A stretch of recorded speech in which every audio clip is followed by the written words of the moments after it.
Good evening,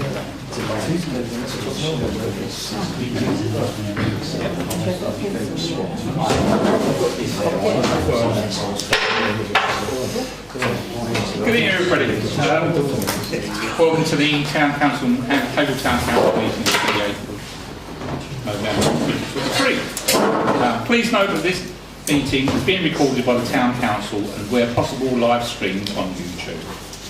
Please note that the recording device is sensitive and the live stream may be recorded by third parties. So do not say anything you do not want recorded. If necessary, I will direct all recording in the room and the live stream to be stopped. But generally, I want to avoid doing that. So we will normally record everything except any item taken in closed session. Members of the public may also make their own recordings, but must follow our rules for doing so, including stopping recording when requested. Whilst we do not accept anonymous speaking at the public forum, members of the public who wish to speak but do not want their name published must please indicate this before saying your piece. Thank you. Okay, so move on. Item on the agenda is apologies for absence. Chair, we have apologies from Councillor Lucarini, Councillor Marks and Councillor Martin. Thank you. Item 2 is the declaration of interests and requests for dispensations. That's for members to declare any interests that they may have on items on the agenda and agree any dispensations to stay. So do we have any requests for dispensations? Looks like not. Oh, thank you. Item 3 is the minutes of the meetings of the Town Council held on Tuesday the 31st of October 2023, and to confirm that they are a true record. So you see on the screen there the next point.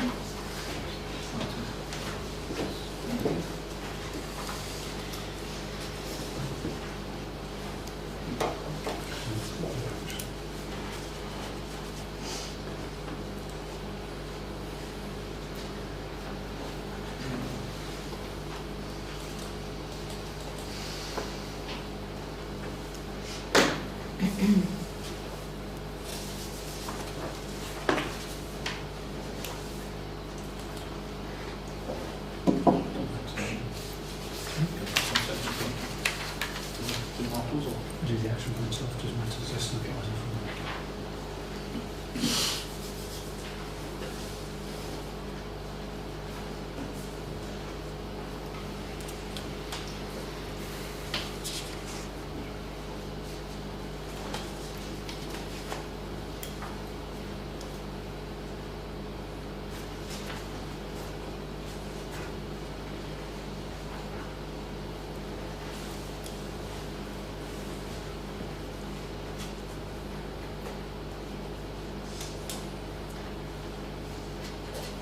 Okay, so can I have a proposal that these are true records? Councillor Liz Smith, and seconded by Councillor Pat Hammond. All those in favour, please show. Unanimous, thank you very much. Signs now.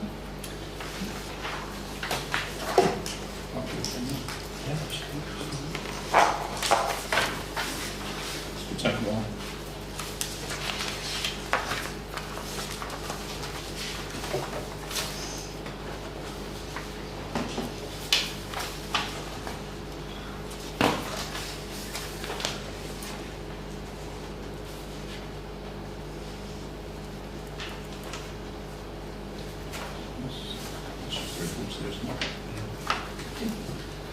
Thank you. Item 4 then is to note the progress of actions arising from minutes not covered by this agenda.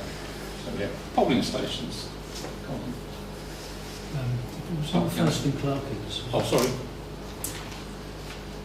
So they would... Oh, sorry, this is it, yeah. And C23128 is 115, sorry, 2 is the Clarkins site. Yes, actually I heard back from Colin Wright this morning. So apologise for delay in coming back. Background, a head lease of the property was returned to the council last summer. However, there were subtenants in place for a while. Once we had full vacant possession, we needed to clear out a significant amount of items, ensure all gas electrical systems are tested and compliant. We've also been undertaking a number of in-house appraisals to see what the best option for the property going forward, ensure a good revenue income for the council.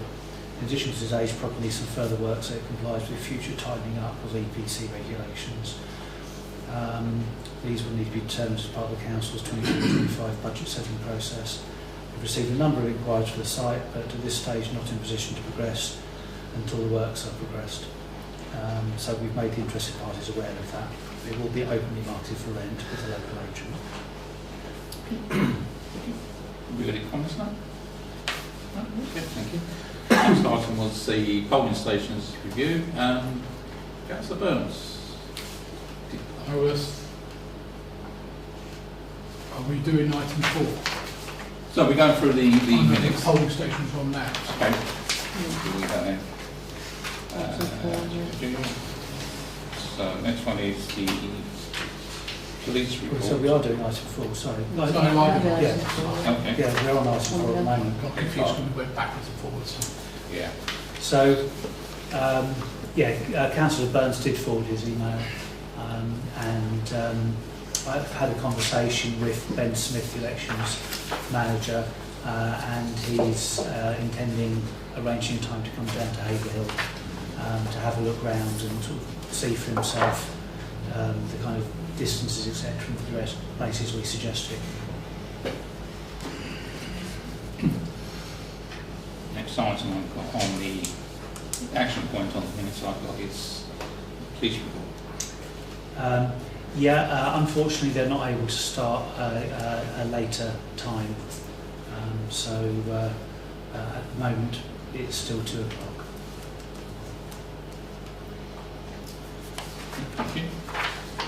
And the UK SPF funding? We are able to work with West Suffolk to come up with a solution that will work for Haverhill. There is a workaround. Thank you. Any comments on that at all? No? Okay. Thank you. I think that was it. Yeah, we were just putting on the agenda. Thank you. Item 5 then is reports from district county councillors on issues pertinent to Haverhill and the public forum. So, by way is the police reports, which I believe we have a police report. We have the police report, but councillors who attended the meeting with the inspector might wish to comment on that. Which was Councillor Hannon. Councillor Hannon. Yeah. Is there anything you'd like to report back? The trouble is, it's quite private and confidential. That's the problem. Yeah. Trying to think what they said we can do. Well, we spoke about the new policing Yeah. thing which starts But a lot of it was private and next confidential. week. The fact that Shell Claydon is now going to be handling rural. Jack Oakley. Yes, and 2 others. Yeah. So Jack has got North. Well, he's got Chalkstone. He's got Charleston. And There's 2 Charleston. 2 Chalkstone and 1 from the south. Yeah. Yeah, it's going to be interesting to see how this works. And they will act as the community link officers rather than having Cheryl do that work. Yeah, there's no such thing as community engagement officers anymore. It's a step forward, isn't it? Although those officers are there as a community engagement officers Yeah, but that's not by another name for Haverhill South and then for the rest of Haverhill, but they're not covered if they're away.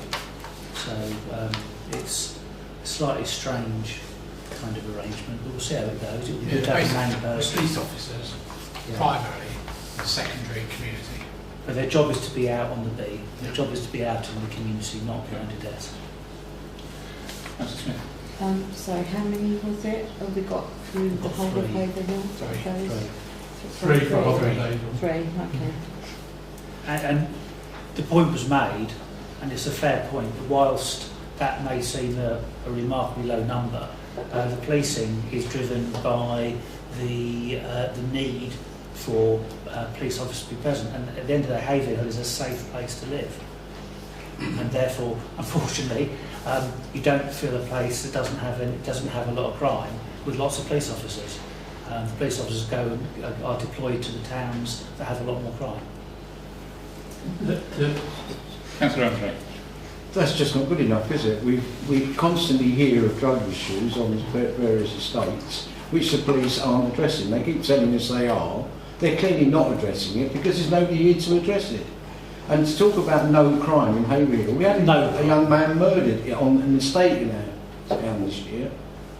Well, yes, There is mind you, crime in that person Haverhill has and been it's not found being guilty. dealt with by the police. Yeah. So basically, we looked at the mapping, and Haverhill is no more shortchanged than the rest of Suffolk. There simply aren't enough police officers for the whole of Suffolk.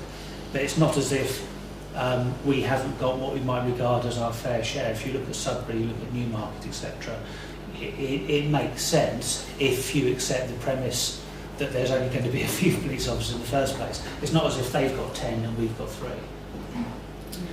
So now you mentioned Newmarket and Sudbury, how many officers? I think Newmarket's got 2 and Sudbury's got 3. Something like that, yeah. Oh, that does make sense. Thank you. The document's available online. Yeah. I think we distributed it. Councillor Bunce? Yeah, I was only going to say, I noticed today Tim Passmore making a big deal, which he has done for a long time, it's nothing new, about the fact that Suffolk is seriously underfunded compared to places like Norfolk, and particularly the Metropolitan Police. Norfolk gets over £3 million a year more than we do. They've got double the number of people in their control room. And it's basically down to the funding formula that the government sort out. They need to sort it out. They've been promising to do it for over 10 years and haven't done it.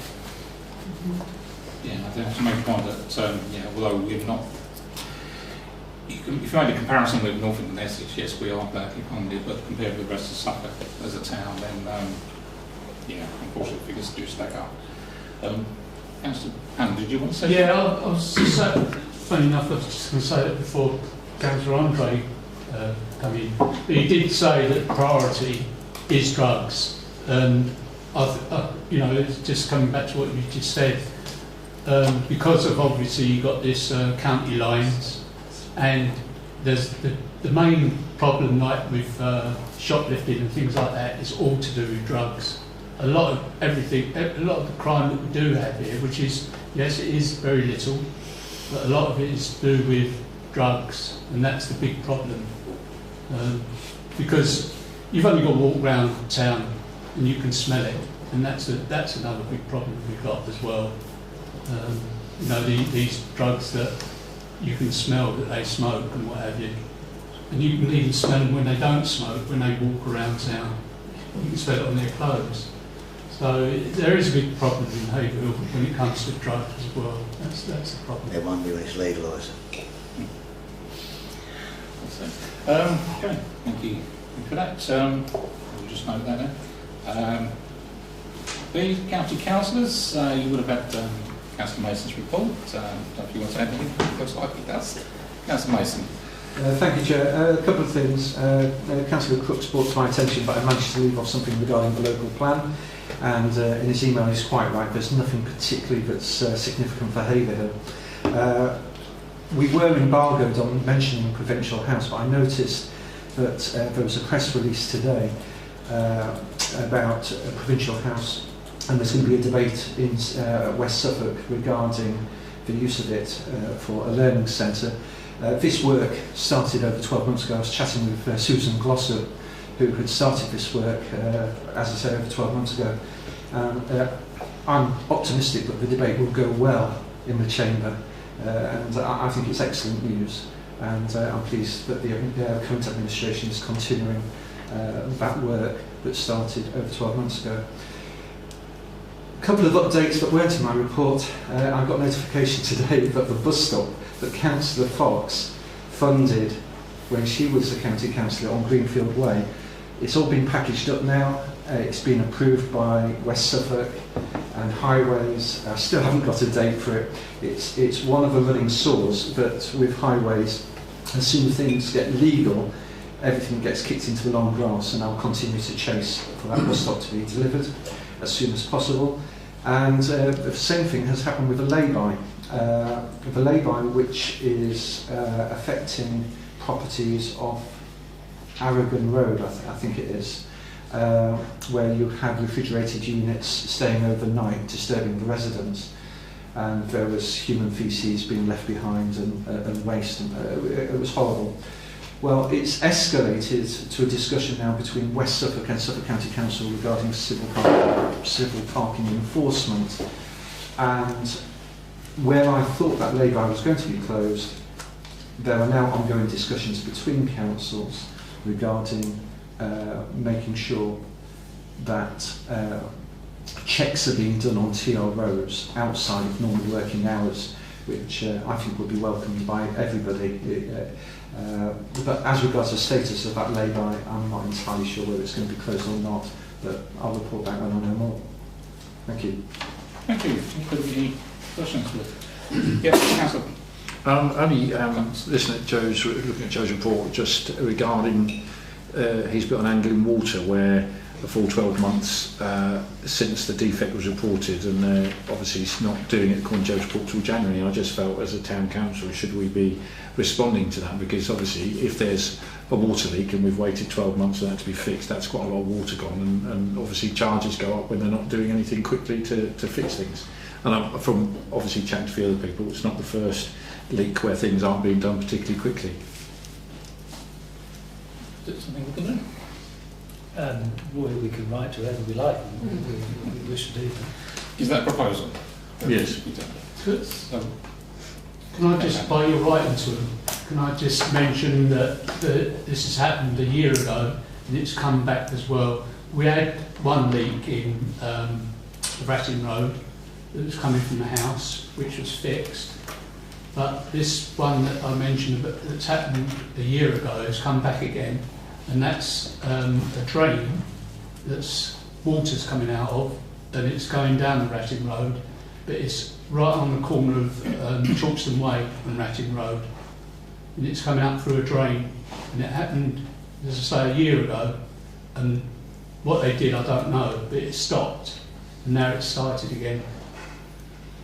I'm wondering if you could write to Angling Water to try and get that fixed. It's a drain. Would you be able to email me the exact location of that? So it's right on the corner. It's in the road. It's in Chalkston Way Road. But it's right on the corner, right at the end of the Ratting Road and Chalkston Way. Councillor Crooks. Joe said in his report that Camps Road will be repaired in January by Angling Water. I just want to say I prefer January to December, so I'm happy with that. I know everybody else is moaning, but January, that road coming up is better than December. That's all I'm going to say. Well, they do value every shop, don't they? I think East Angling Water had trouble getting access to one of the properties where the actual problem was in the first place, so they refused him entry into that property. That's why it took so long. Okay. Talking to the work up there. Councillor Jones. I just want to second the proposal to write to them. Okay, thank you. So we've got a proposer, Councillor Cox, and a seconder, Councillor Miller Jones, with right to Angling Water, to raise these points as mentioned earlier. All those in favour, please. Those against? That's carried. Thank you. Through the District Councillors' reports. Anybody else? Councillor Brown? Yeah. On top of the normal run-of-the-mill stuff, as District Councillor, I've been pursuing the East of England Ambulance Trust around ambulance times. Also, I've contacted the MP a couple of times over the last month. No response as of yet. But just like to sort of refresh everyone's mind around what the issues are. There's been no improvement over the last year, despite us having meetings earlier in the year. Elections got in the way, but I've got the latest figures, and they're absolutely appalling as they were last year. I mean, the national standard for response times for C1, which is immediate or life-threatening illness or injury, should be a response time of around 7 minutes. Now, our mean response times for Haverhill are between 12 and 18 minutes, so it's virtually double. And the other way of measuring is the 9 out of 10 which is the 90th percentile on C1s. That should be an average of 15 minutes, and going through the figures over the last year, 27 minutes November, 26 minutes December, 21 minutes January, 29 minutes March, 26 minutes May, 27 minutes July, and that's the same all the way through, and this should be 15 minutes. Going on to the the C2, which is still an emergency, which is the next level down. The C2 mean should be around 18 minutes. We've got times here, 40 minutes, even last December was 2 hours 10 minutes as the mean. It should be 18 minutes. The 90th percentile is even worse. December, the 90th percentile should be 40 minutes. December last year we had 5 hours 9 minutes. That was the average percentile, 9 out of 10 percentile. And then throughout the rest of the year, it's been 1 hour 38, 2 hours. So the times have not improved at all. It just seems that no one wants to listen. We've contacted the MP, wrote to East of England Ambulance Trust, the people that we were dealing with before the election when we last had a meeting with them. I've had no response from either of them. So I'll just carry on pushing on. Hopefully colleagues will support us and we can try and get them down. I mean, the people that make these decisions don't live in this town. It isn't their relatives, it isn't them that will be waiting for an ambulance. So it's something that we need to push up as locally. Also, been doing some work around, and Bruce highlighted this to me, and I was quite gobsmacked really. Railway Walk, the Section 2 Manor Road and Chalkston Way, from Ruffles Road onwards to behind the sewage works station, there's no lighting at all, it's completely blank. So I've contacted people at West Suffolk. They've then pushed it on to Suffolk County Council, and between them, talk to people, there should be lights there, so hopefully something will be happening sooner rather than later. Knowing how councils work, it'll be later, but at least something's in the pipeline on that one. Thank you. Thank you. Councillor Mason. I'd just like to pick up on Councillor Brown's point. It is a really serious issue. Have you considered, because I think your testimony is a strong one, getting in contact with Health Scrutiny at Suffolk County Council? Jessica Fleming does an excellent job representing rural areas, and I think if we broaden the forum and try and find sympathetic ears where we can apply pressure, I would recommend Health Scrutiny as an excellent try, definitely. Yeah. Could you push it from your side as well, please? No, absolutely. I'll forward you Councillor Fleming's details. Yeah, thanks, mate. Cheers. Councillor Jones. Yeah, thank you, Tony. That's it is really, really important, and it's really worrying, and it's been going on for so long, and it's not improving. People's lives are at stake, people's health. I just wonder if there's anything more we can do to help. That's a great idea, but should we write again as a council rather than it just coming from you? I know we've done this countless times, but I just wonder, can we use our voice? I think we need to. I'm doing this now from West Suffolk County. But I think to be fair, everyone at every level needs to speak.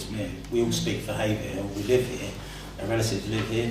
It's absolutely. I read in the East Anglian Daily Times the other day. A poor woman in her 30s, 2 young children. She was waiting for an ambulance. I think the ambulance took 2 hours or something like that. And it said in the paper, and it is a fact, that if the ambulance had got there within an hour, she would be alive with her children today. And do we want something like that to happen in Haverhill? And no doubt it has. Do you think maybe you could forward the emails that you sent to Colin, and then perhaps we could sort of send something saying, we've heard there's been no response to this as a town council, we would, like to urge you to please respond as soon as possible. But, you know, the issue is as well, we've only got limited resources as the town council as well, you know. I mean, it's something that really Suffolk County Council, West Suffolk should be doing, our MP should be doing. I mean, I've sent him the figures, and you'd think, you know, being our MP, he would have at least responded. He did take part in the earlier meeting in the year, so, you know, he should know what the score is, and, you know, this is the level that it needs to be, you know, raised at. Could we threaten him with the press and sort of say, you know? Yeah, I mean, whatever. I think it would get something done, to be fair. I'm not too sure if I'd be too worried. No. Councillor Andre. There's a recurring theme here, isn't there? We've got not enough police, we've clearly not got a decent ambulance service, and we all know the fire brigade here is a waste of time. It's a part-time fire brigade that only works office hours. We need to escalate the whole thing. All our emergency services are dire, and our residents are paying for these services, an ever-increasing amount for an ever-decreasing service. We need to raise the whole batch of emergency services. I've spent years before, when I was a councillor a long time ago, talking to ambulance personnel. And what do? They say they haven't got enough vehicles, or they haven't got enough trained staff, or else they just change the executive and you get a new executive and the same old service. It's my belief that the East of England Ambulance Service has never met its targets in Haverhill in the 12 years that I've lived here. Not once. It's not a problem that's just arisen, it's deteriorating and very much worse. Councillor Jones. I was just wondering if I'd missed something about a change to the fire service, because up until at least 2 or 3 years ago, the fire service does operate full time. It's just they have on-call firefighters. So they have firefighters all living within a minute of the I think it's within 4 minutes journey from the fire station with beepers, and they go out at all hours of the night. So I don't know, has something changed, or? I think there was a reduction in the hours at the station. Yeah, but they still have the on-call firefighters, right? Yeah, I don't know personally how long they're watching. No, just for clarity, the public watching, they shouldn't worry about the fire service. Their response times in Haverhill are absolutely excellent. And virtually the whole of Suffolk, virtually all the stations are manned by retained, they call it part-time now, but they're manned by retained. And it's retained firefighters that keep the fire service running. But their response times are really good. Okay. So, do we want to propose them there, or? Can I just ask one more? Is there any chance that we could ask any person from the ambulance, no matter who it is, to attend our full council in the future? I think you've already written to before. Well, to be fair, we had an ongoing dialogue that stopped because of the election, and we said to them that we will get back to them. It's disappointing, as Councillor Brown was one of the people on that they're not responding to you, because they were responding to you before. So I don't know what's changed, why they're not answering your questions now. But I mean, I can email in the same way, because obviously there's an offer to for councillors to visit the control station. There's an opportunity, as Mr Stinchcombe's come off the council, that somebody else, John Councillor Brown, as a kind of the pair of councillors who were kind of directly talking and were in the meeting with the MP, etc. And we did feel like we were beginning to make progress, but the election was looming, and we could see there was an issue for us. So I think before we start, if you like, getting, demanding, you should bear in mind that actually there was a process that we had to step away from because we had the elections. We should be knocking on the door and saying, right, it's time for us to start that again. But the other side of the coin is they knew what the issues were identified at that meeting, and nothing has improved, nothing, and even promises were made at that meeting. This was just going to be a follow-on meeting, so yeah, the figures speak for themselves. Nothing has improved at all, you know, and a lot of promises were made at that meeting and they haven't materialised. So I'll ask you then, so what would you like to see next step to be? I would like, yeah, to be fair, I mean, what we can do as a town council, you know, Colin and the team have got a limited amount of resources and time. I don't know, you know, how much, I don't want to take up a lot of, you know, that. You can only do so much. I mean, I would obviously like the town council, because we speak for the people of Haverhill, to do as much as we can. Obviously, it's the district council and the county council, they need to do their bit as well. You know, so raising the issue, I would like to try and continue as we were before, try and get them to you know, have another meeting and see, you know, raise the issue of why nothing has improved. You know.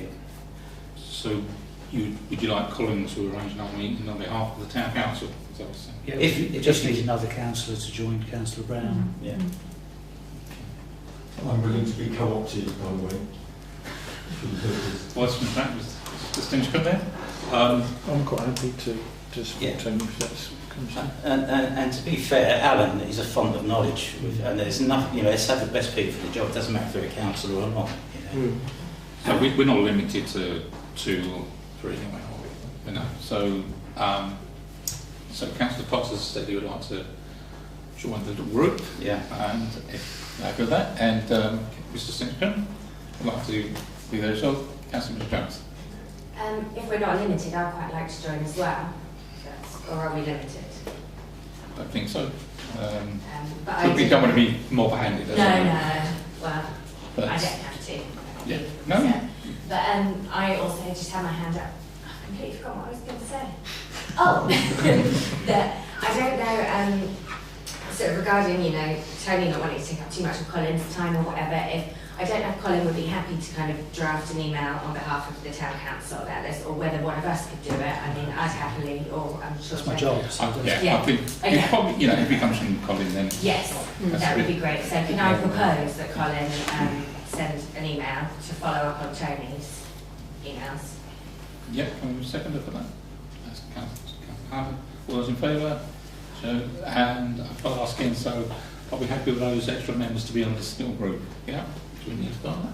you can do, just to make it clear. Okay, make it official then. So, proposer, Councillor Swift, seconded Councillor Brown. All those in favour? That's carried. So, thank you very much for volunteering. Thank you, Mr. Tinchcombe. Okay, any other reports from district councillors? Okay. D then is town councillors matters report. You've had Councillor Burns report through again. Any comments at all, or anybody like to add anything? No? Thanks. Thank you, Councillor Burns, for your report. Appreciated. 5E then is members of the public are welcome to make statements or put questions at this time. So, Mr. Bennett. Mr. Chairman, sorry. First of all, I'm asking you for permission to speak freely at this meeting tonight. May I have that? You mean speak freely? You're welcome to speak, yeah. Speak freely on an important subject. Now, Mr. Chairman, Mr. Poole, and all councillors, good evening. We, the members of this community, of the public, is requesting to this council that you return and hold all planning meeting, future planning meeting back to this place, face to face.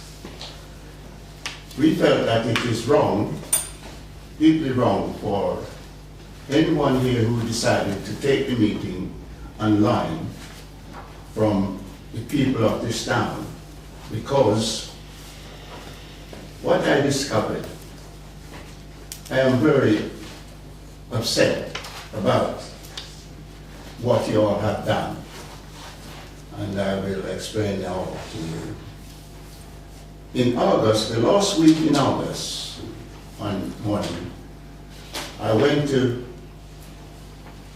to reception and requested the two dates, the dates of the future planning meeting that was coming up in September and full council. I was given two dates, the 5th of September for planning and the 25th of September for full council. And the evening of the 5th of September, at 10 minutes to 7, I turned up outside the building there to find that it was closed with intention to attend the meeting. And to my disappointment, that place was closed. I decided to think, well, have you moved the venue and take it somewhere else, which generally, sometimes it happened we take a meeting to the Clements, and presently I used to go to all these meetings. So I take out my phone and phone Councillor Dawson to request and ask him, could he inform me where the planning meeting is being held? Because I'm standing outside there and both doors are locked and there's no entry to this building. Well, my request to Councillor Dawson went on to voicemail, so I didn't get to speak verbally. The following, I went home, and the following morning, on the 6th of September, I have a text message came through from Councillor Dawson informing me that all planning meeting has been moved online. Now, I was dumbstruck where I stood. I could not believe that what was happening. Because due to COVID, as you all well know, and I think you all know this, I stopped coming to meeting because I didn't want to catch COVID, because I have to protect my wife against the disease. So I did not know that this was happening. I was shocked. And when I realized, I thought, well, I need to speak up about this, because it's undemocratic move to which a number of you councillors, to whom I looked upon the whole of you with great honor, to which I felt that you all did a great job in this town, that you all could get together and decided to move the meeting. And actually, what you have done is excess from the meeting, to which you says, well, I or others are not welcome to be at the meeting face to face, because we are moving it into a convenient area to which suit us more as we are running this ship. I find that totally wrong. Totally wrong. You know, I don't understand why you do this. Because I can draw reference to some important meeting that has happened here face to face in that studio room. And one of the important meetings is, if you can remember, I will call this, a developer has submitted a plan to build a 4-story high building at the top of this car park behind us here in the corner of it, that would be overlooking those residents and actually intrude on their privacy. And those residents brought their case to you all here. I was here at the meeting. And these people almost crying of what was going to happen to destroy their privacy here. And they put their case forward to you all, and after you all has looked at the whole case on both sides, due diligence, you were able to reject that plan, that bill, and rule on the side of those residents. That was the purest way in which I have seen our democracy in this great country work, which we had high scrutiny, fairness, and transparency. They are the key factors of our democracy. You take this away from the people by going and sit in your private area where you do sit and looking down in your monitor and your laptop, discussing all this between yourself and excommunicate everyone else from face to face, which all meeting used to be held face to face, which is the correct way for it to be done. And you all take it away from me and everyone else. And it is wrong. It is totally wrong. It's unacceptable. And tonight, I am asking you, on behalf of all the people in this town, to which I live here since 1966, I was 26-year-old when I came to this town with my family. And I love this town, and like the people, and I've done much of good work in this town myself. And you all has really done wrong in what you all have done. And tonight is the night to which I ask you all now, please put right the wrong that you all have done, and return our future meeting to this building face to face, to give me and everyone else in this town the opportunity to come and listen to the working of you, the people, who we selected and voted for to represent us in this town. I ask you again, please do the right thing tonight, because I'm really feeling gutted about this, because had I knew, because I don't have computers, had I knew that that was what happened, I would not have gone to the reception and asked for the date of a planning meeting. I was shocked when I heard on my phone, I looked at it and said, our planning meeting is held online. How could you do that? Okay. Thank you very much for that speak. We are actually discussing that item later in the agenda. So if you don't mind, we will return to that later on in the agenda. Okay. Thank you very much. Thank you. Mr. Sinstrom. Thank you very much. Good evening, everyone. I'm very pleased that Colin has, Colin has been galvanised by Tony to some extent, and the rest of you into launching a fresh initiative with East. My recollection of that meeting we had back in February was that the Trust were just very reluctant to take Haverhill's needs at all seriously, because we weren't any worse than Saffron Walden. Our point is that, well, our response times are a lot longer, worse than big centres of population, such as Cambridge. And that can't be, you can save more lives by sticking all the ambulances in Cambridge, for sure, but what about us? You could save more lives there and we'd all die, but that surely wouldn't be right. So there must be a balance to be struck, and obviously we don't feel it's right. I'm very willing to help try and move this thing along. The thing I also remember is that we actually had a press release ready to go out, and we got, was it Look Eastward, who was the TV programme, who were all set to run the story potentially, and then the PR folk, I'm naming no names, at the Trust, came out with, oh, well, you've got 2 more ambulances. Well, yes, there were 2 more ambulances stationed at the station, but they're not here during the day. The firemen, our fire personnel, are local, and that's why their response times are so damn good, because they get out of bed in the middle of the night and they go and deal with it. But we don't have any staff stationed.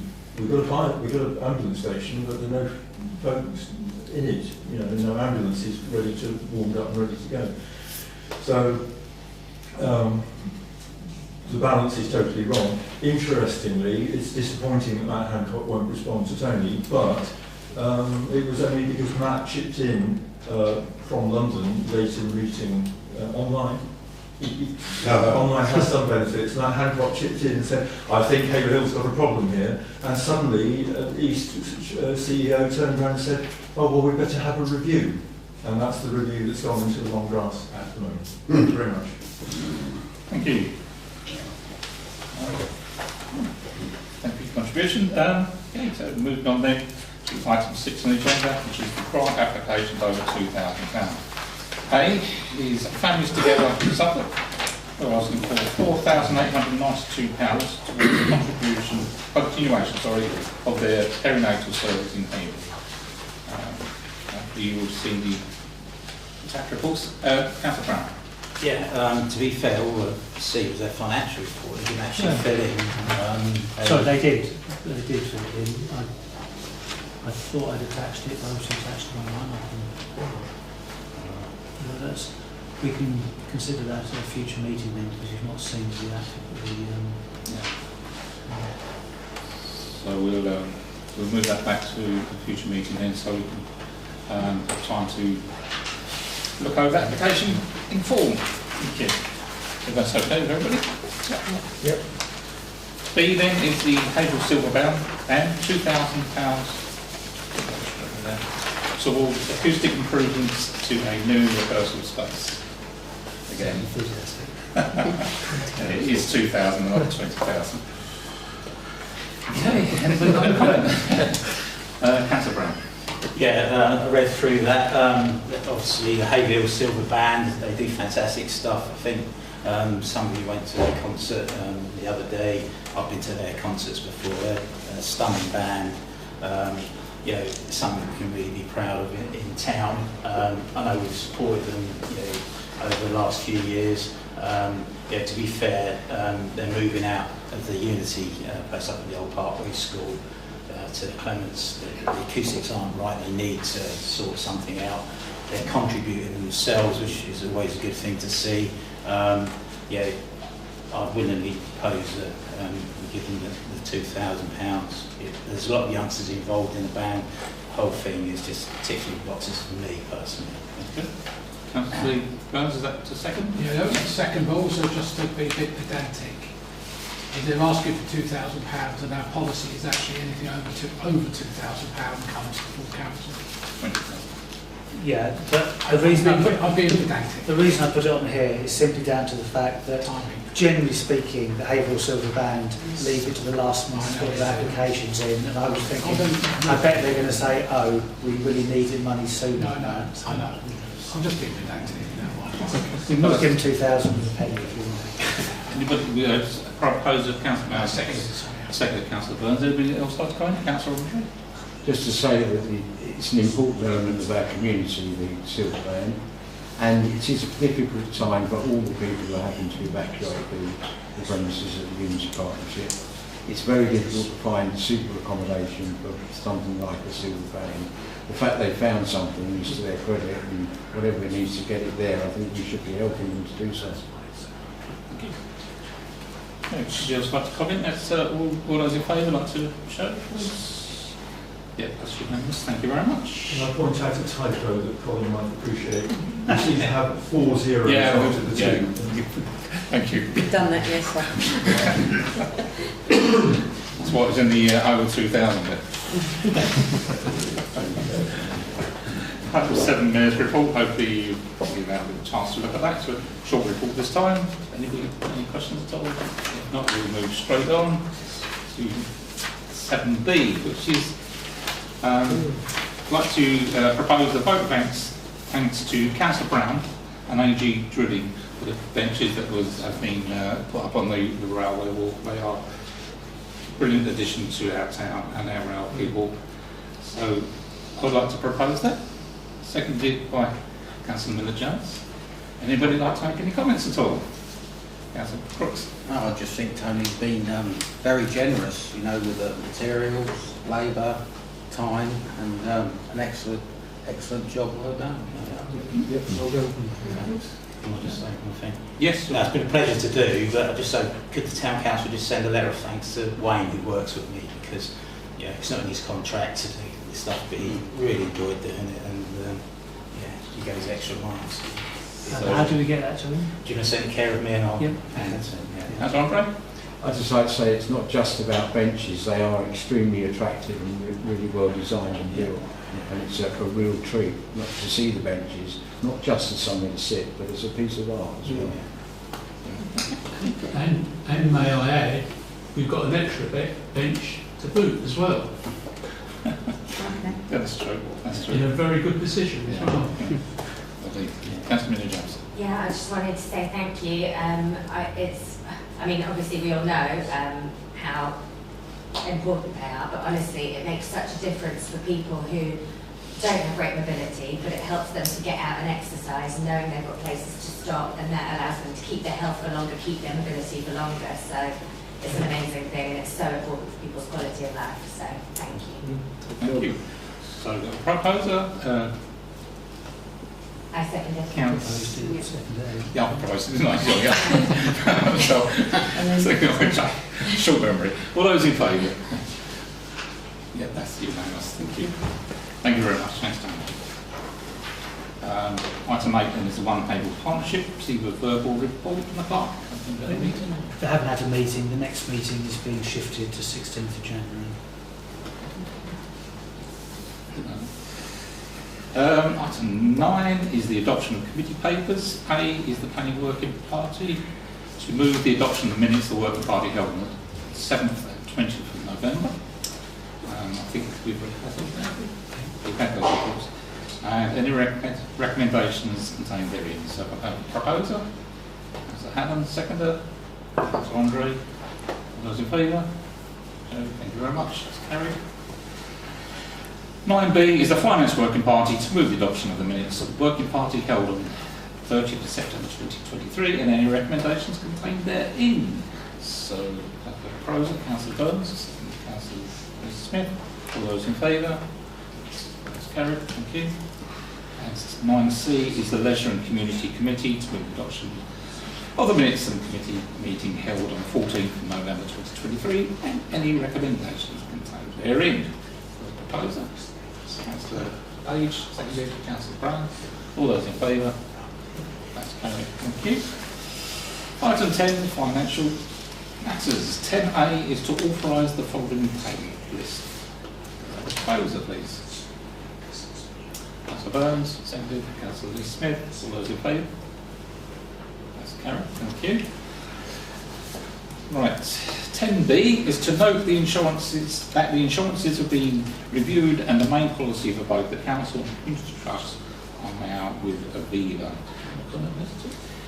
No, I mean obviously councillors are aware that we had a little bit of an issue with Aviva rather cherry picking what they're prepared to insure, which is a shame because they were our insurers back in 2019 and they insured absolutely everything. But now there's, I think, no real logic to their choices. So I haven't got an explanation of why there's some things they decided they don't want to fund.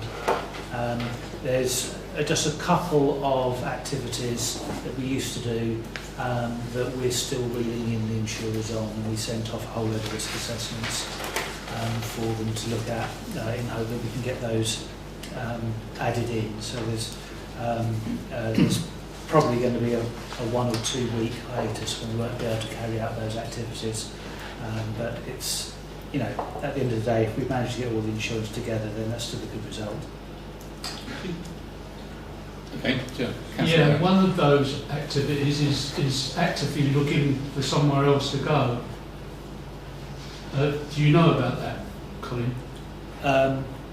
Which one are you talking about? Oh, the same one.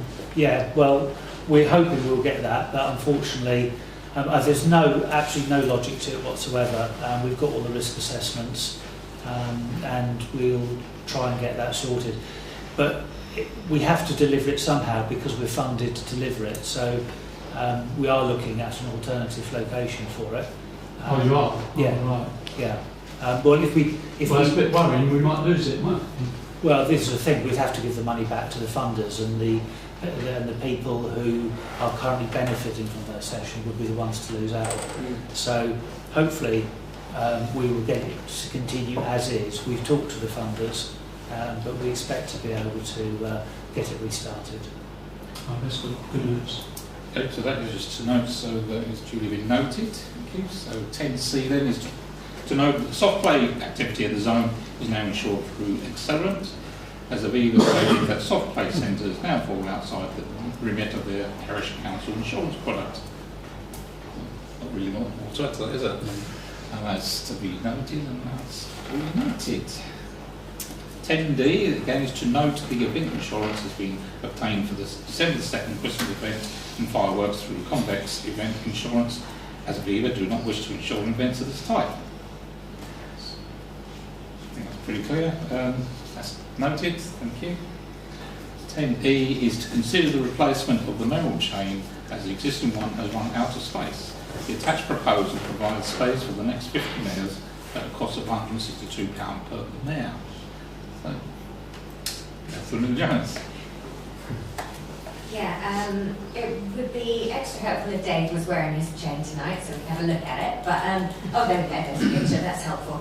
I don't understand anything about chain making and altering, but it seems a crazy amount of money to spend to me, and I just wonder whether we could, if the idea is to put the previous chain or whatever in a display thing, you know, a sort of museum thing for the previous mares, could we not remove some of the previous, sort of, say, the first 10 mares from the current chain?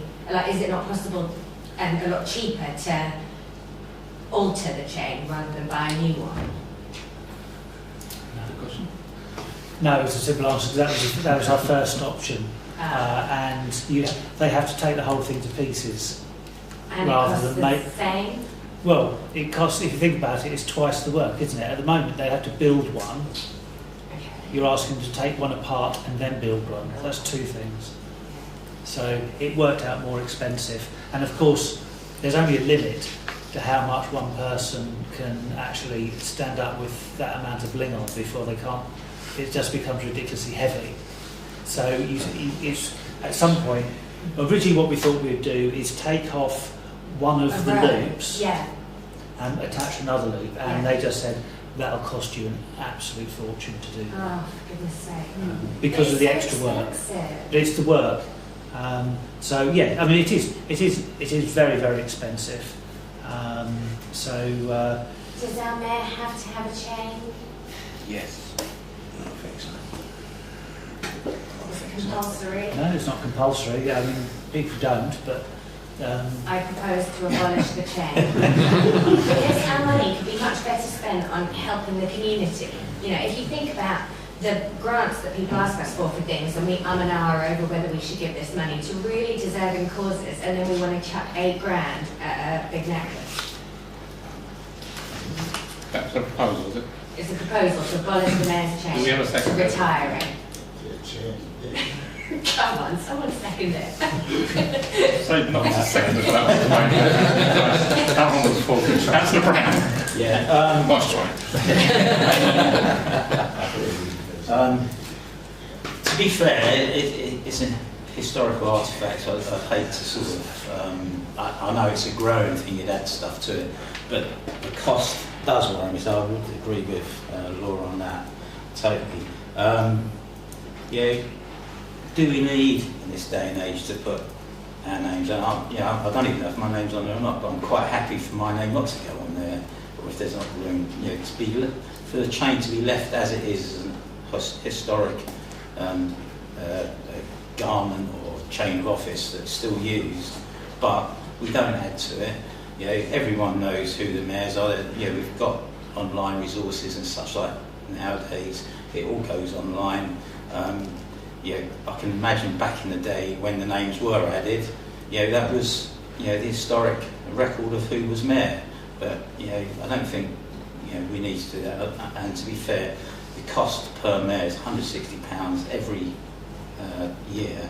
I do think it's excessive. I'm a great fan of having the mayor, the actual chain of office, but I don't think adding onto it for the cost of £8,000 is something we can spend and money justify.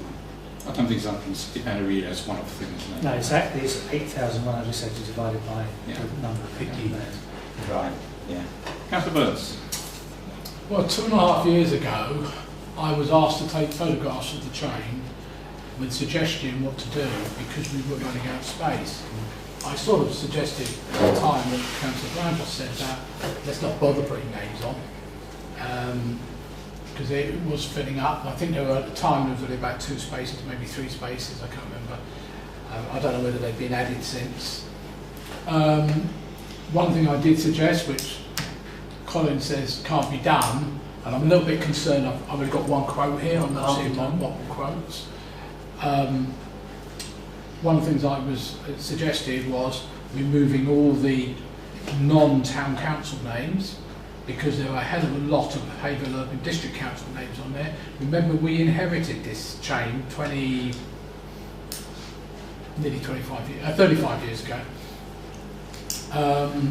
from somewhere, and I can't remember where it was from. But in that 2.5 years, it appears that nothing's been done. I tend to agree.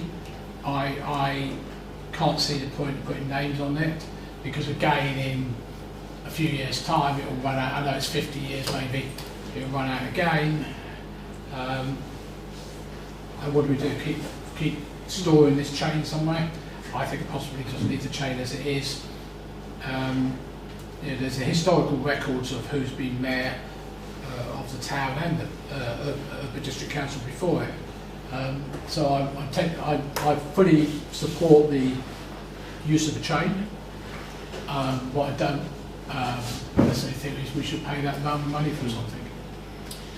Before bringing Colin shall respond there. Just in terms of the not able to polish out the names of the urban district council mayors, clearly, yes, you can, but the owner of it, West Suffolk District Council, are likely to be extremely annoyed at vandalising a historic object. That's right. Why do they own it? You know, well, because they inherited it from the urban district council and lent it to the town council. The people owned it. The people of Haverhill owned it. It'd be a bit communistic or whatever. Councillor Miller-Jones. Yeah, I think Tony's a genius, and I don't know why I didn't think of that. Stop adding to it.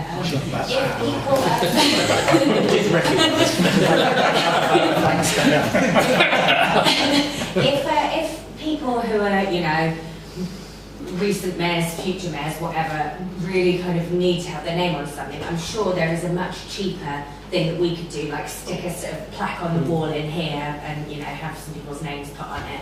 It would probably cost a lot less. I mean, I don't know, maybe that would cost a lot less. I don't think it's necessary to do anything, but yeah, definitely. I think I would, I don't know if that wasn't a proposal, was it, Tony? Was that a proposal? Make it a proposal. Okay, well, if it's a proposal, I second it. Yeah. Just stop adding names. Okay. So that's a proposal from Councillor Brown, seconded by Councillor Miller-Jones, that basically we keep the change but just don't keep adding names to it. Councillor Crooks. So it turns out Haverhill Town Council has never, ever bought a mayor's chain. It's just been handed down from another council. So you've never actually bought one. You know, do you want to be a pound shop council that you can't take seriously the dignity of the office of mayor? You know, I think as we're talking here, this is going to last another 50 years.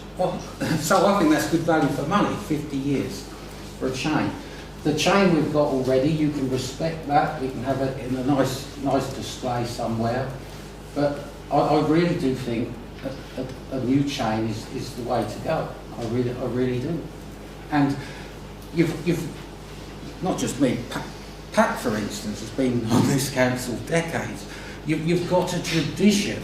You've got a tradition of putting the mayor's name on every time you get a new mayor. You've got that tradition, and we're going to sit here tonight and just break that tradition over a few pounds. That's the way I see it. Thank you. Councillor Hammond. Yeah. When I wore that chain, and thank you for that, I have been a number of years.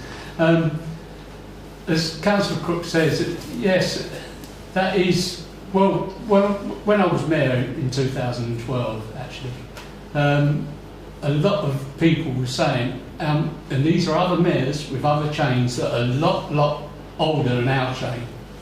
So they've kept their chain round the present mayor's neck for years and years and years. They've never renewed it. So really, what I'm saying, I've heard a load of people say, oh, I like your chain much better than my chain. And that came from a lot of mayors. So that chain is really, really nice chain. Even the prisoners at High Point really come up to me and really liked it. It may be for other reasons, but they really liked it. But yeah, it's a really nice chain. Personally, I think we should keep it and wear it for future years, just like all the other mayors do for their chains, who are a lot older. So I go along, I support the proposal, we keep this chain and wear it forever. Councillor Mason. I'd like to totally agree with Councillor Crook's position on this. I can hear past mayors turning in their grave at the idea of not keeping the tradition and a bit of Haverhill heritage going forward. I think things like this shouldn't necessarily, putting a monetary value on something and then talking about, well, what's going to happen in 50 years. Well, that's the challenge for the councillors in 50 years' time, and not for us here today to decide what the councillors in 50 years' time are going to do. No, I support fully what Councillor Crooks was going to say.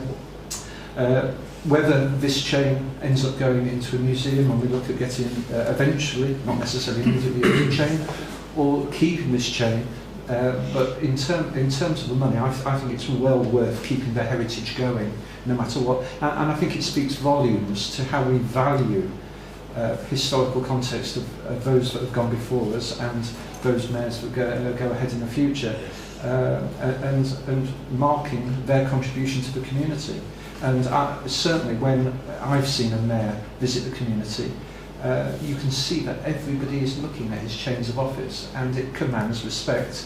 No, I fully support keeping the mayor's chain. Thank you. Councillor Cox. I mean, I've been listening to people's arguments and I can see the pros and cons, but I think I agree with Councillor Crooks that there is a tradition. And I know that there is a monetary value, but I think for what that monetary value would bring per year, it's quite inconsequential. And I think when we look at tradition, we can throw traditions away very easy, and once it's gone, and then forgotten. And I think it is something that people can sort of, certainly if they're stepping up to be mayor and so forth, could feel some sort of pride in that, yeah, my name's part of history. I am part of that chain. I know it could seem insignificant at the same time, and I'm not belittling anybody's suggestions, because I think, you know, Tony's suggestion isn't a bad one. But I think the traditions, and we are very good in this country at keeping traditions, and it's very easy just to throw it away. And I think that isn't something that should be decided today, just to throw it away. Councillor Smith. Right, as a previous mayor, obviously it does make you very proud to wear it and to see the names there of those that have gone before you. I'm very much interested in history myself, and yes, it does have that value. And I think some people, when you meet them and you talk to them about the chain, because it inspires people to talk to you, and you can talk a little bit about the history of the Urban District Council, the Town Council, and engage with people in that way. So I would support keeping a chain, and I mean we're saying put it into the museum and have a new one. That's the only option really, isn't it? We're going to keep adding names. I can't remember how many spaces there are left, but I think there's enough left for the current mayors. There's about 3 or 4 spaces left. I don't think there is actually a space for the current mayor. Oh, okay. Oh, it's a shame. Yeah, so I would support this suggestion, but just seeing that there's different prices you've got up there, so these are, if we had it in gold plated or sterling silver. Yeah. Thought it would be cheaper if it was gold plated, the new one, I take it. So basically, hallmarked sterling silver, so solid silver but with a hard gold plate, or a non-precious gold-plated metal.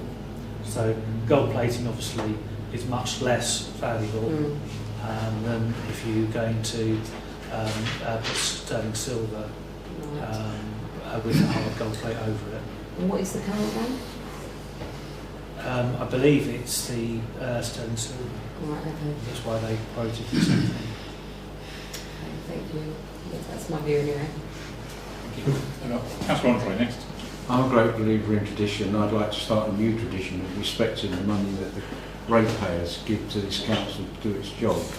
If we do need to have a new one, and I fully support the idea of having a new one, then why not do it by subscription from councils? Yes. I'd be happy to subscribe to providing a new necklace for the mayor. But I'm very anxious about asking the ratepayers to give us £8 grand or £4 grand even at a time like this when we're trying not to increase the precept as far as we can. Councillor Jones. Yeah, just sort of, I've been listening to what people have been saying about sort of, tradition and history and the sort of, respecting the office and all of that, and that all makes a lot of sense. I just wonder sort of what Liz was saying about how sort of when you wear the chain, people come up and you talk to them about the history. You wouldn't be able to do that if we get a new chain. That would require keeping the old chain, wouldn't it? Because the new chain isn't going to have any history. Obviously it will eventually, but like Councillor Mason said, in the future that's not our problem. I kind of think if we are respecting the history and the tradition and everything, I feel like that's an argument more for keeping, as Pat said, for keeping that chain that holds all that history. Councillor Grant, did you want to? Yeah, just for confirmation, what I was proposing was to actually keep our chain, and I'll revere that chain as much as anyone else. I mean, I've been here, lived there since 1961. I've seen a lot of different people wear it over the years. But all I'm saying is, for the cost of adding to it, it just seems a lot of money. So I'm fully behind whoever the mayor is wearing it, and 100% behind that. What I'm saying is that due to the cost of adding to it, I just think it's a lot of money, which we're trying to cut. When it comes to budget time, a lot of the people that are saying that we should do this would be saying, why are we raising the budget, this and the other. At this time, I think it's something that isn't a priority. Absolutely. Okay, so we've got a proposal then that... So the proposal is that we don't replace the chain and stop worrying about adding names to it for the time being. I would guess that in 10 or 15 years' time, another council might decide that they can invent all the history in one go because there'll be a whole load of backlog of mayors to add. We should do it. But, so it's not as if this can't be revisited. It's not. So if some people are concerned about that, this could be discussed in 5, 10, 20 years' time. I'll just say that the current chain was a new chain one. That's all I'll say. Yeah. Okay, so that's the proposal then, that we keep the chain. The mayor was still with the chain. We stop adding names to the chain at this time, and possibly revisit in the future. Yeah. Okay, and that's proposed by Councillor Brown, and that's seconded by Councillor Laura Jones. I'll show of hands all those in favour of that.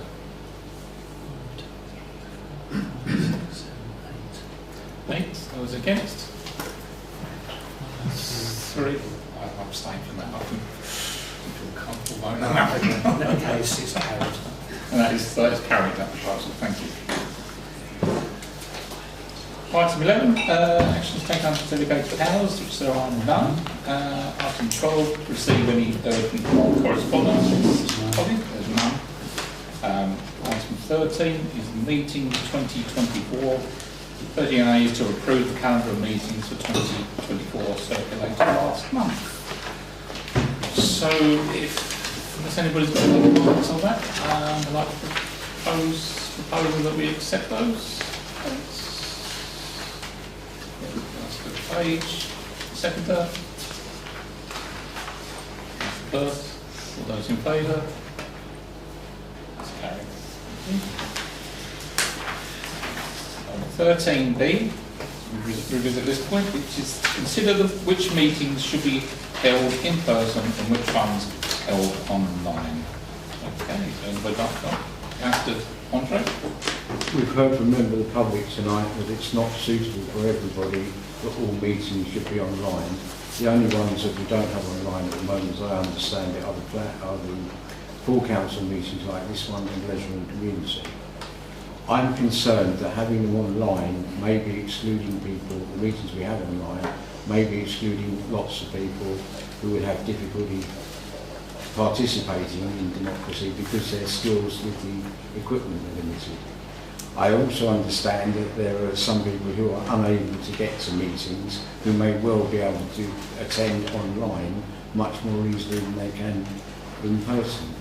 So I think we should be looking to see if there's an option, if there are other options that could perhaps be hybrid so that we have online and in-person attendance. But probably the more important thing is to consult with our residents, the people who we're talking about, to see what their majority view is. I rather feel we won't arrive at 100% view, we'll arrive at a fairly balanced split between online and in-person. But we should at least be asking the residents what option they would prefer. And it's clear there are very strong feelings amongst some residents. Thank you. Councillor Brooks. Oh, this is difficult. If previous to COVID, I would have been absolutely appalled by going online. But I have to admit, planning meetings online, they have worked really well. And as we talk about residents, you know, we've had some big decisions on Zoom meetings, and the ones that stick in my mind are Persimmon and the residents from Boyton Hall. They would join Zoom and they would really well get involved on those online meetings, and they seemed happy to do so. The other thing is, in-person meetings, we could lose the live streaming, couldn't we? Are we expecting someone to set up the camera every time? And the sound quality on Zoom, so we could lose the live streaming, and so we could disenfranchise a lot of residents. Secondly, when you look at those YouTube videos, I don't know what John will know better what the current numbers are, you know, you get 20, 30 people, you know, looking at them because they've been recorded, and you know, we could lose that.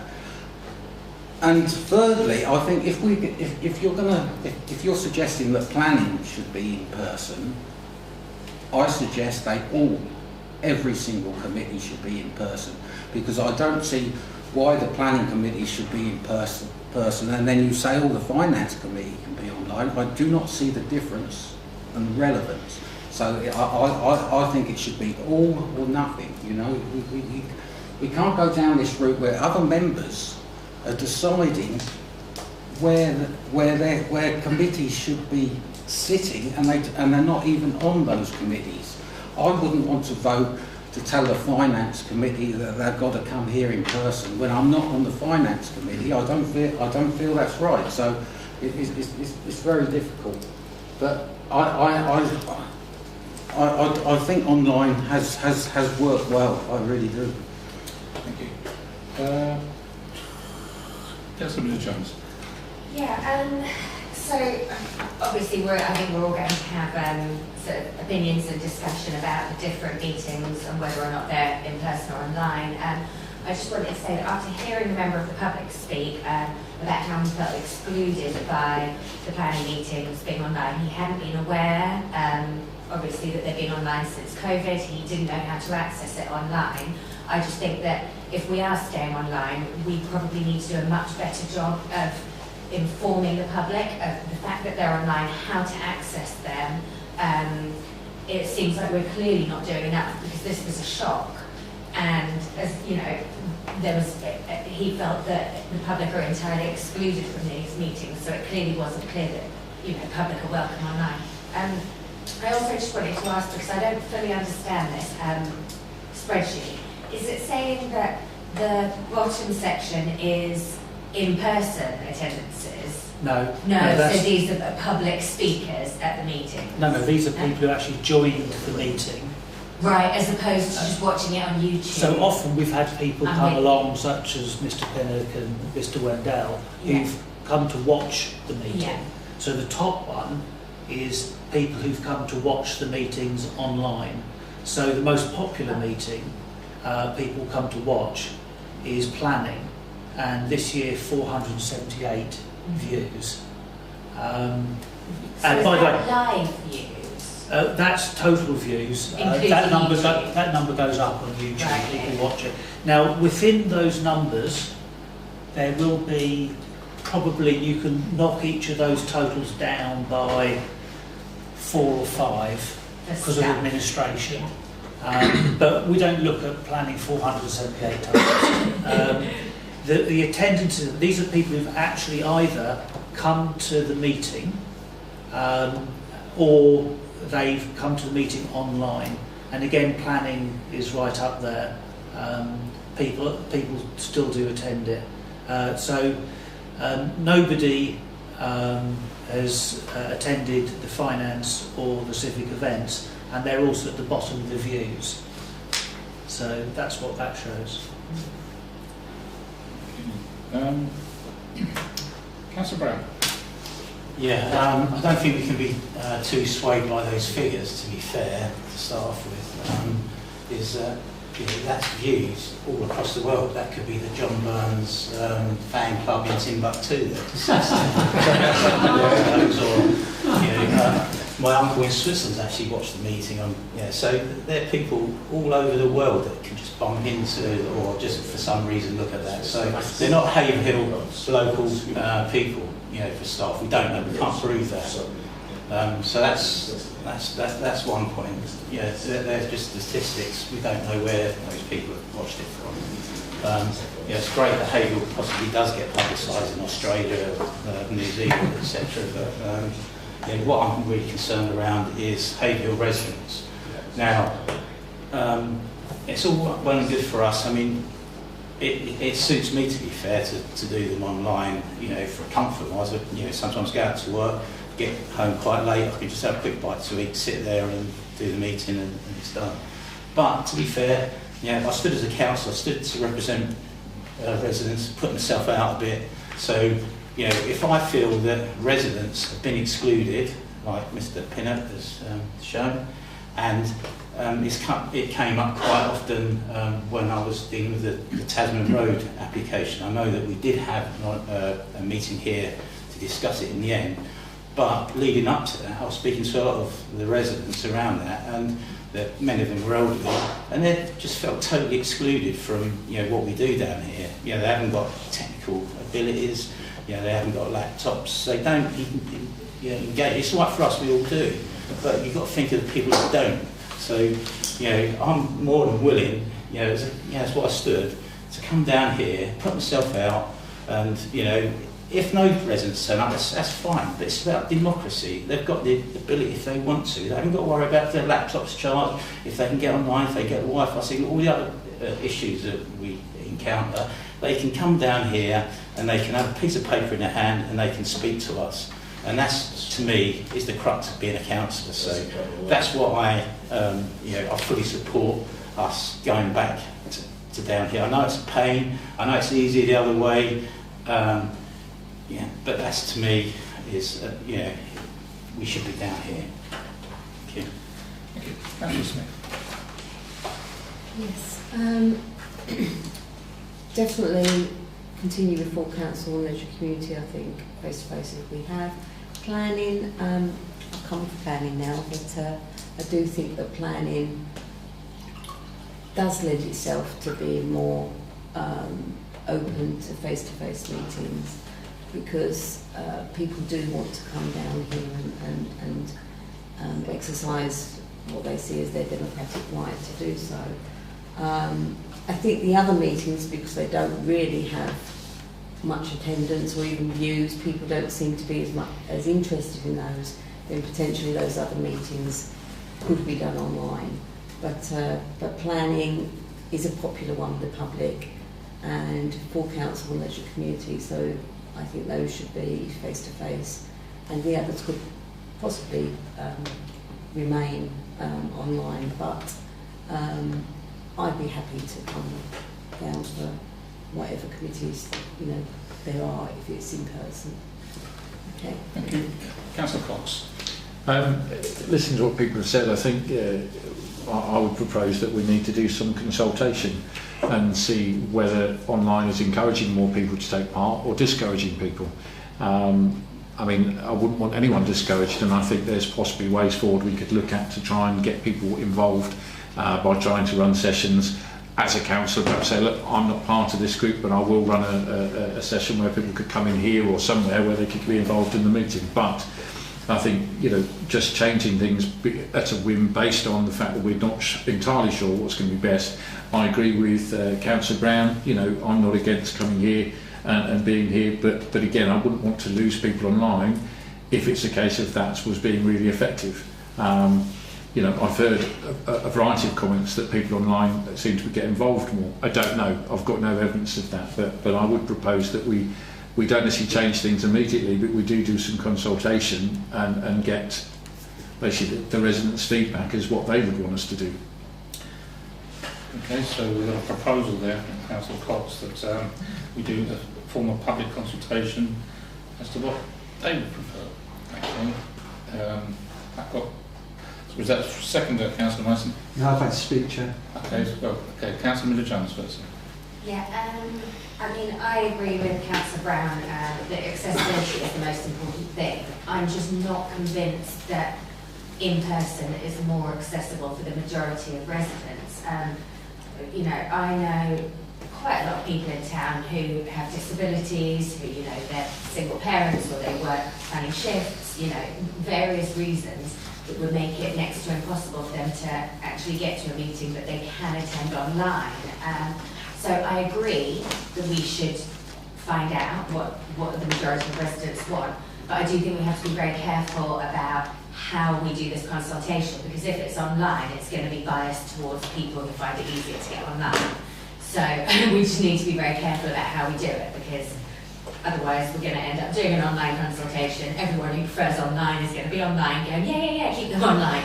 And all the people who can't easily get online are not even going to have a voice in that. So we need to think about how we do that. But I personally, I feel like online is more accessible, because if you're somebody who struggles with the internet, you have the option to find a way to get on the internet by seeking help, going somewhere else. Whereas if you're housebound, you literally can't go out.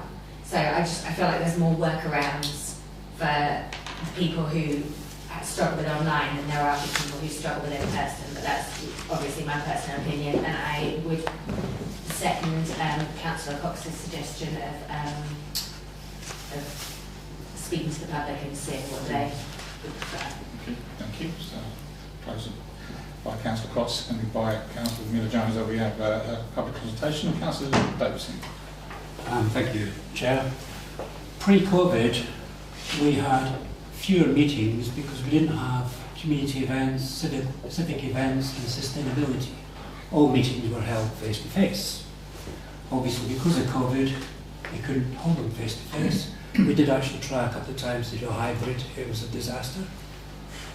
After COVID meant that we could meet, we started to meet full council. Last year, it was agreed to continue full council and leisure and community, and perhaps look at others later on.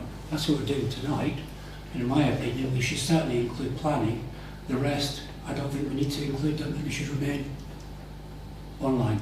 Thank you. Okay. Councillor Hannon. Sorry, it's Councillor Mice, there's a big pardon. I'd like to agree with what Bruce has just said. Some of the pleasures of being a councillor for me is attending a meeting where members of the public are. And it isn't just the meeting, it's being able to sense how they feel, but also after the meeting having opportunities to talk to them and to find out a little bit more that maybe you haven't had an opportunity to do as a councillor. Maybe it's not in their ward, in your particular ward. And for me, it's immensely valuable, and there's so much more wisdom in our community than necessarily within our chamber. And for the members of the public not to feel that they have a council that they can actually come and eyeball us and talk to us and build a relationship with, I think it would be a great shame.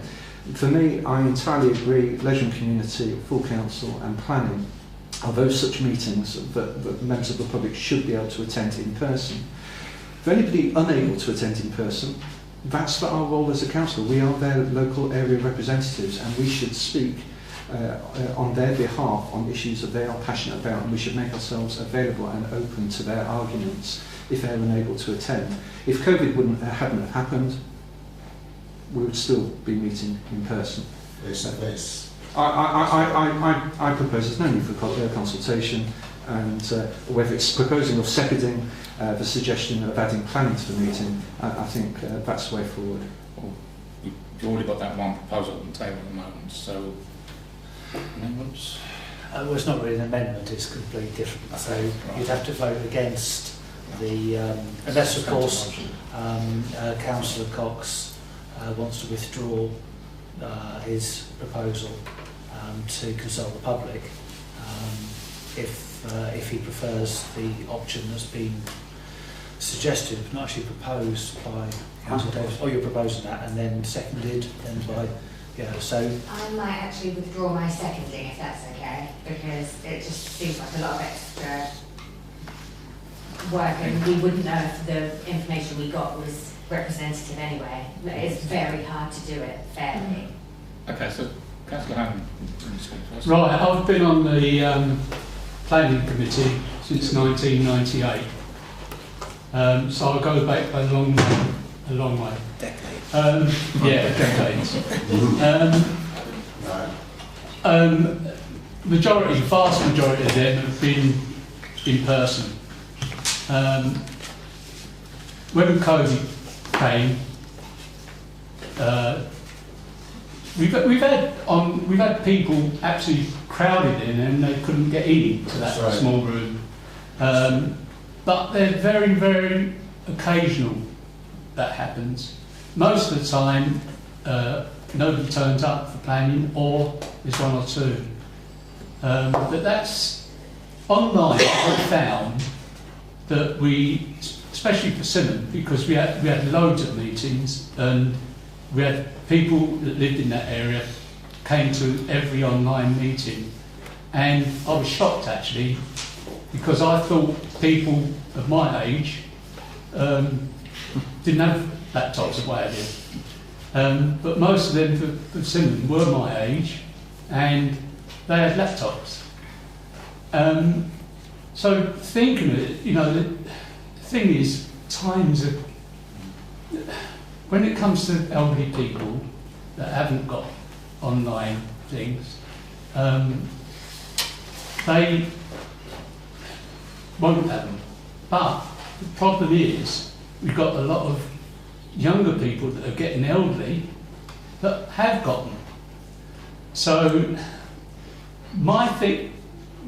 me as a councillor, I want to get to every person in Haverhill, every person, not just a few that want to come and do it. I want the whole of Haverhill to see what the town council is doing, whether it's online or live in person.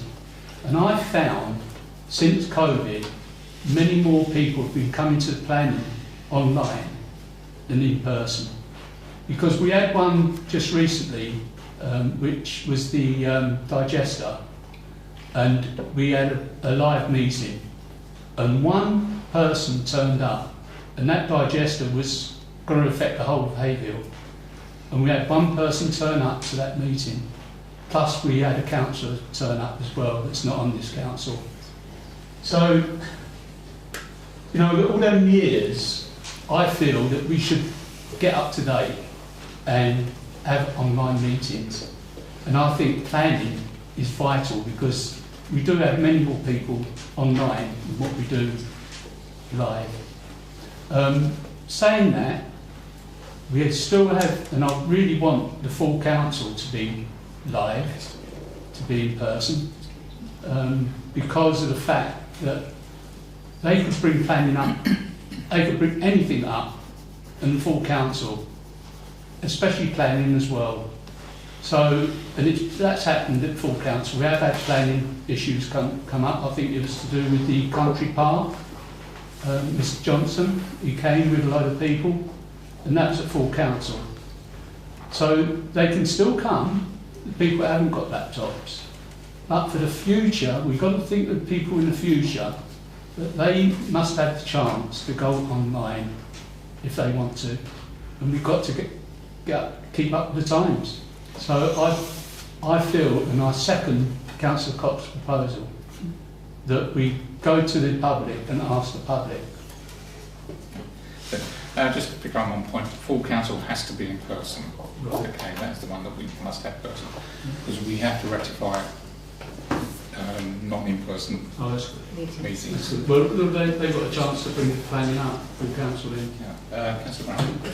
Yeah, thanks, Chair. Around the Persimmon application, that's a huge application affecting a huge amount of people. There may have been a lot more people that wanted to attend that meeting that couldn't because they didn't have the skills or the technical ability and or the laptop, etc. to come along. So to say that we had these people with laptops turn up, yeah, of course, because they had laptops and they knew how to do it. It's not then. I'm obviously interested in what they've got to say, but I'm really worried about all the people that weren't there, that couldn't turn up. And we've had, as I say, with the Tasman Road one, we had nearly 50 people turn up here. If that was an online meeting, it was only because I flagged it up and one thing and another that we managed to get it as a meeting in person. If that had been an online meeting, we'd have had maybe 2-3 people. We knew by the strength of feeling that we had 50. We had 50 people that would not have taken part. I absolutely welcome Councillor Davison's, Councillor Joe's suggestion. It's a compromise. It's a good way forward. We need to make a decision as councillors. I think to go out to consultation, we could just end up tying up a load of resources and getting 1,000 different answers. It's something. To me, it's fundamental. Joe encapsulated exactly a lot of my thoughts, and I fully support what Joe's saying.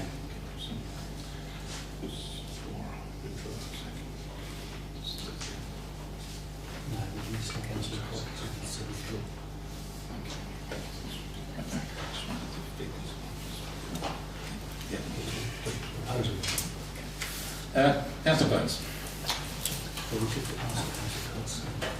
As someone who facilitates the online stuff here, it does take me a little bit of time, and I think I tend to disagree with the concept that the vast majority of people don't have access to online systems, whether it's a laptop, whether it's a phone, an iPad or whatever else it is. Obviously residents, if they've got concern, can contact their representatives and say, this is what I've got concerns about. The representatives could raise that in meetings. Planning, you've got to remember, of course, is the one meeting which doesn't make any decisions other than recommendations to West Suffolk. All the others make decisions either for like a full council or leisure, or recommendations to higher council. It's also, planning is obviously the one meeting that is a lot more regular than all the other meetings. I think those figures, yes, they may be inflated by people in Switzerland or Timbuktu or whatever, but I do look at the figures at the moment. There's 5 people watching live at the moment, online, live. And that's more than what's here. That's more than what's here. Where are we watching from, though? I can't tell you when they're watching, but you see, they get notified by the fact they're subscribed. I don't know where they are. I could probably find out where they are. But does it really matter? There's 5 people winning, and they've been online the whole time. So I do have a problem with planning because there's so many of them that, and as Councillor Hangland says, you know, we have meetings here with planning, for example, but nobody virtually turns up. Yes, I understand about Tasman Road, but of course they were all geared up to come here. We've equally had online meetings where we've had a lot of people actually joining the meeting, but equally at the same time a lot of people watching at the same time who didn't bother joining the Zoom side of it because they wanted to watch it without making any comments, which is why that we have a link on here that you can watch it online. I think the compromise of trying to find out what people want, but I think you'll find that 99.9% of the population don't care because they don't watch it anyway.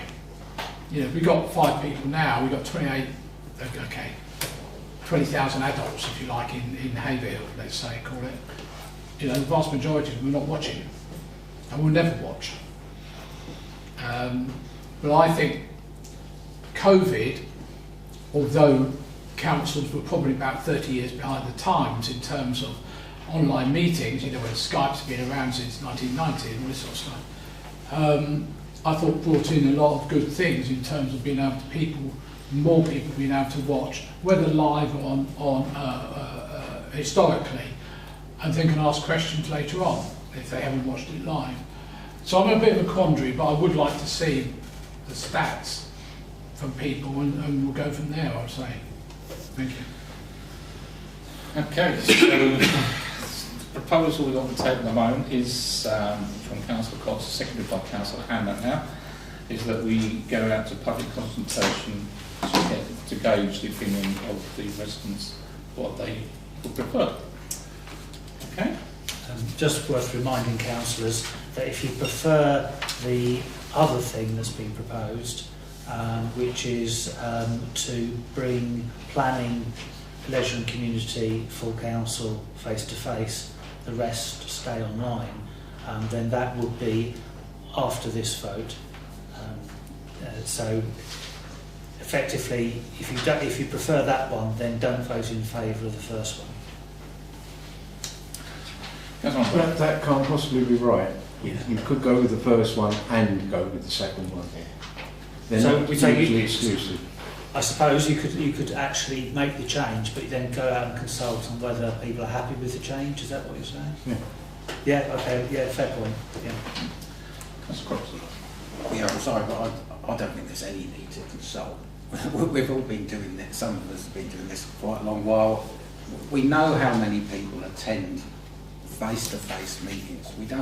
We know if the people wanted to come here at face-to-face meetings, they would be here. You don't need to consult and ask them, do you want it face-to-face? We know if they wanted to attend the meeting, they would be here already. And online, we've got the numbers that people like to watch online. If I could hammer down, John, this is unfair, but I really want to know if those planning face-to-face meetings will be recorded and live streamed. Because even now, let's look at the digester. I'll go back on YouTube and I'll find the meetings where the applicant came and I can gain information which was said in past meetings. If we're going to lose all that information by not having live streaming, it would be a tragedy. So, well, seriously, it would be down to the council to set up live streaming meetings, wouldn't it? You know, we can't keep relying on volunteers. So I don't think we should go face to face without the ability to stream meetings. Just a quick one on that. Yep. Sorry. Yeah, we used to record the meetings anyway, and I think there's always a record of every meeting. We could easily put that online. But you raise a fair point. We're relying on John and Aaron to do this work.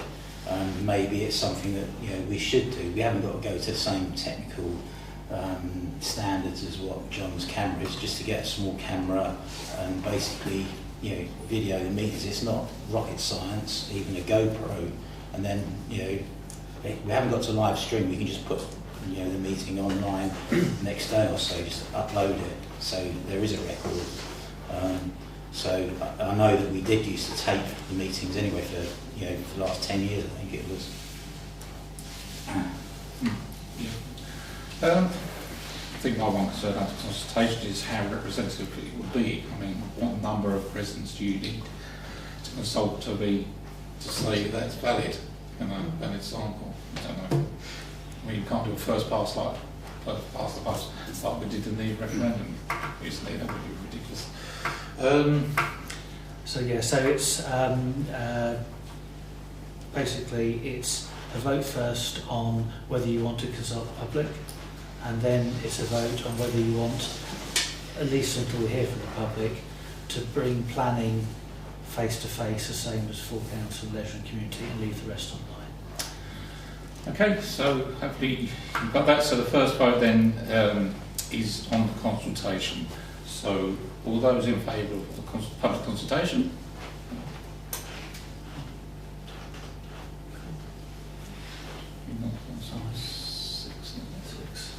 Yeah. Those against? 1, 2, 3, 4, 5, 6, 7, 8. Yeah, I think so. Do you, sorry, show your hands. Can I do that, sorry? 1, 2, 3, 4, 5, 6, 7. Yeah. All right, sorry. Okay, that was 6 Lost. for and 7 against, so that motion is lost. So we move on to the next motion then, and that is to keep the full council, the leisure community face to face, and then adding planning face to face. And then the rest online. So all those in favour of that? 1, 2, 3, 4, 5, 6, 7. Yeah. Those against? 1, 2, 3, 4. 4 against. Abstentions? We need to show you one. Okay, so that is carried then. So from when? Well, we'll book in the obviously there's a meeting being already called, and the agenda's gone out for that. We can see whether or not we can get it shifted. Obviously, we'll need to make sure that the planning dates don't clash with anything, but assuming that they don't, then we should be able to arrange them to be heard. So we'll do it as soon as we can. Okay, thank you very much. So 13C then is to note that Councillor Mason has stepped down from the Appeals, Energy and Sustainability and Finance Committee, and that vacancies exist on those 3 bodies. And I don't think you need to make a decision today whether you want to be on them, but and if you want, if not, just let us know.